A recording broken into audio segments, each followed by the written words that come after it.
Hey y'all, it's Jen and welcome to my channel, Ifra's Inklings. Today's video is going to be my January 2021 reading wrap-up. So stick around to see what books that I read in January. Before we get into that video though, make sure that you have checked down there and hit that subscribe button if you're not already subscribed, or just confirmed that YouTube still has you subscribed to me. So let's get into the intro.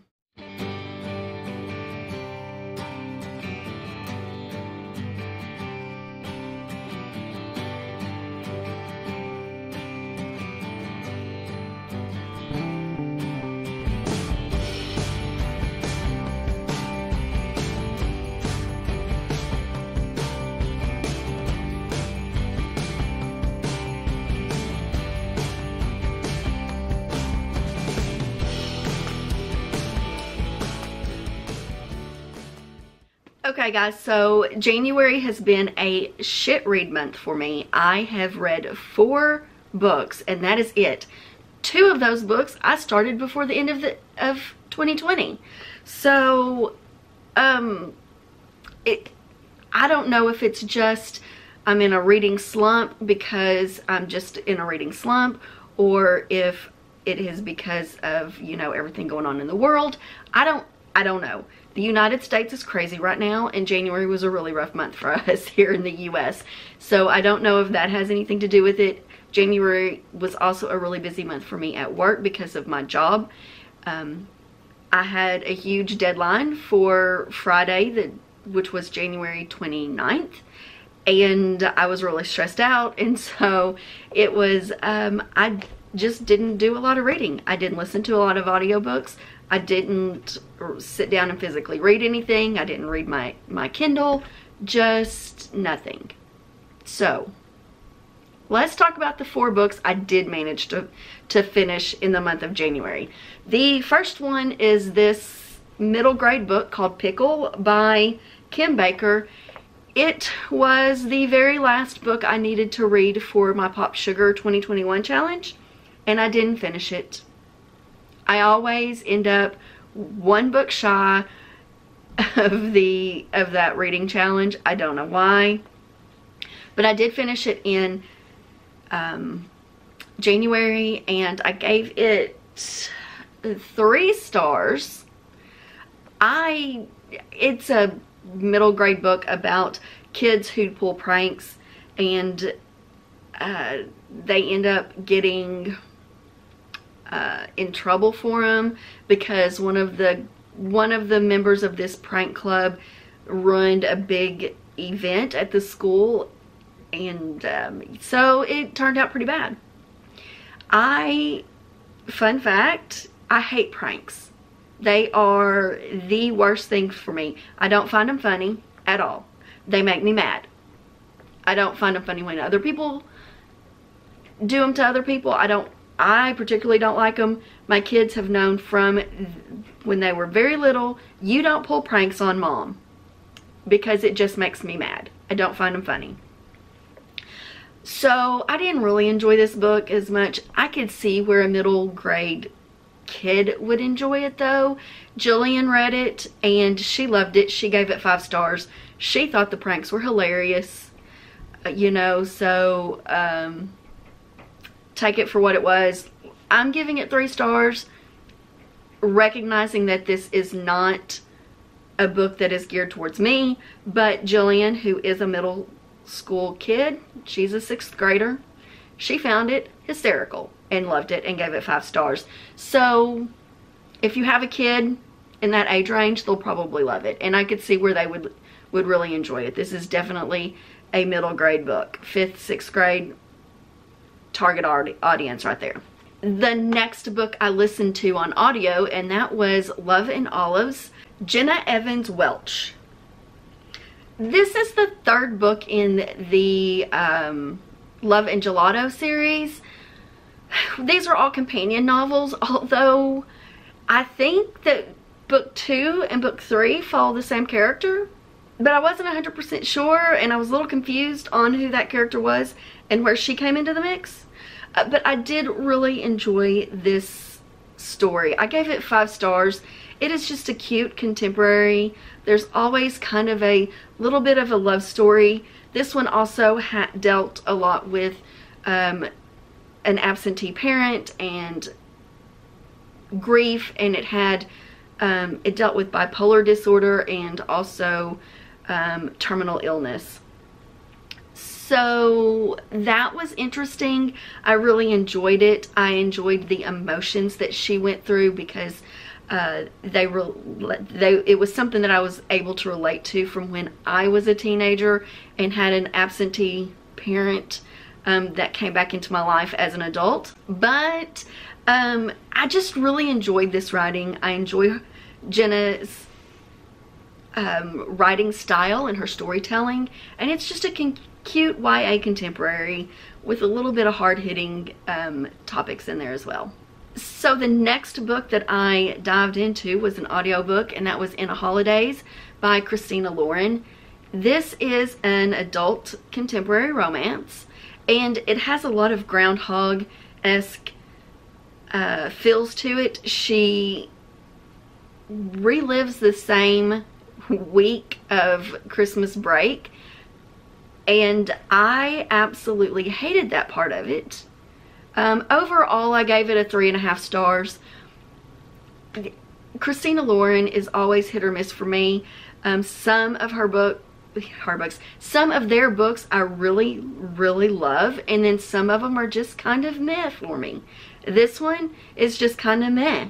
And I really think it had a lot to do with the storyline of that repeating the same day over and over and over and over again. I was so extremely bored of living the same days over and over and over again. It drove me crazy. So, all in all, there were some good things about telling the truth and living life the way that is authentic to yourself.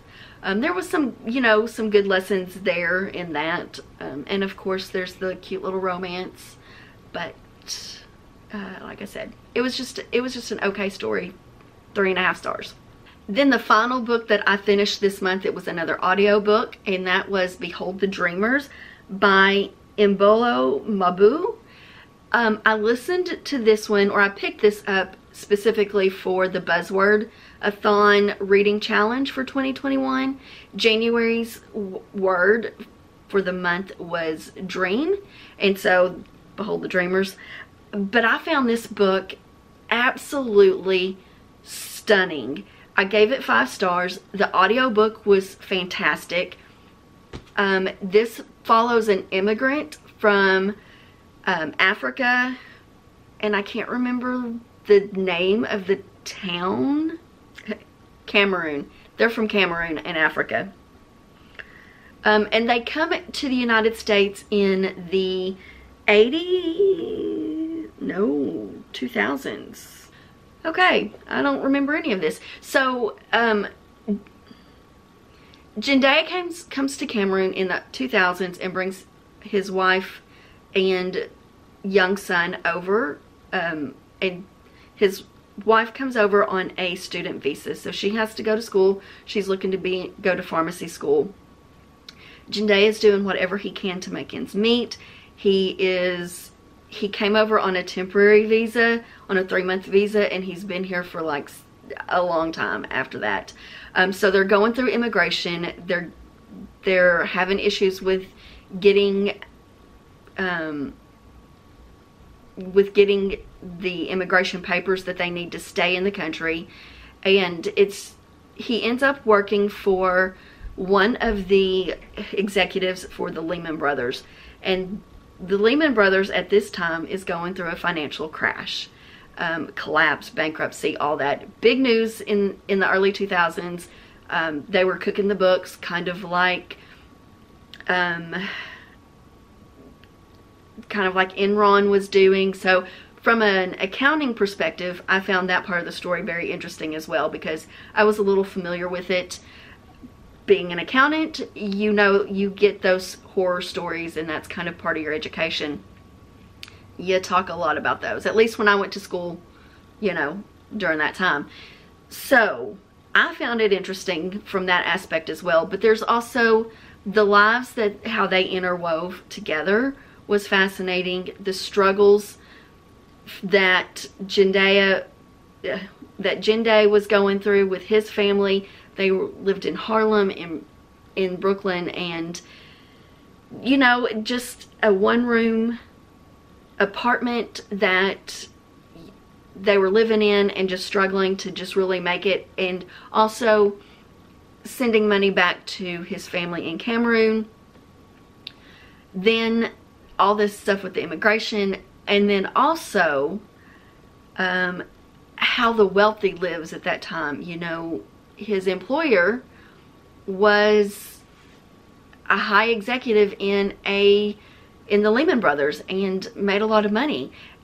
And then that family dynamics, and how money didn't solve everything, and it was almost detrimental to their family. Where Jende, they didn't have a lot of money and they were struggling, and things were also tough there, but they still had a different foundation. It was almost that money isn't everything kind of, or money can't buy happiness kind of deal. So that was interesting to read about the complete opposite universes that those two families lived in. So it was interesting. I liked it. The immigration aspect of it I found very interesting as well. The things that are going on in 2020 were going on in 2017 and have been going on since the beginning of time, really. It is not easy for immigrants to immigrate into America, no matter what, no matter if they're hardworking or to pursue better opportunities, that they don't have those opportunities in their home country. And I found that aspect of it sad and disheartening, and also interesting, because I haven't gone through that process, so I don't know a lot about the immigration side of it, just what I've read in books. But I found that, again, it was a wonderfully told story. Highly recommend it. The audiobook was fantastic. I found it very enjoyable read. Very thought-provoking, very emotional, and just all around a great book. And like I said, I gave it 5 out of 5 stars. So with that said, I am very behind on my goals for the month. I only read 4 books. I'm not too worried about it. I should have read 11 books in the month of January to stay on target on my goals, and it didn't happen, but I'll catch up. I'm not worried about it. So some other stats, I did keep up with the days of the months that I read. So that's what my reading month looked like.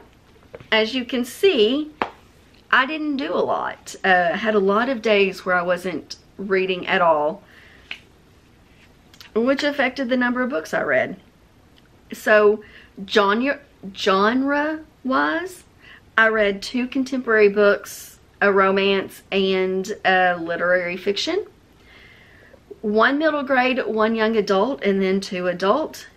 3 of them were standalone books. 1 of them was part of a series. 2 of them were authors that I have read before, and 2 of them were new to me authors. So that was interesting. Total page numbers for the month was 1,321 pages. The audiobooks, 3 of those were audiobooks, and that was 34 hours and 17 minutes in audio. Both of those numbers were a little light for me, but again, I only read 4 books, so what can I say? So let me know in the comments below if you've read any of these books, if you're going to pick any of them up, what you thought about them if you have read them, and if there's anything else in my monthly wrap-ups that you would like to know from me. So what you're going to be seeing on the screen now is a playlist to my past wrap-ups, so you can see other books that I've read in the past and what I thought of them. Also, you will see a video that YouTube thinks you would enjoy of mine. And until the next video, I appreciate you watching, and I'll talk to you later. Bye.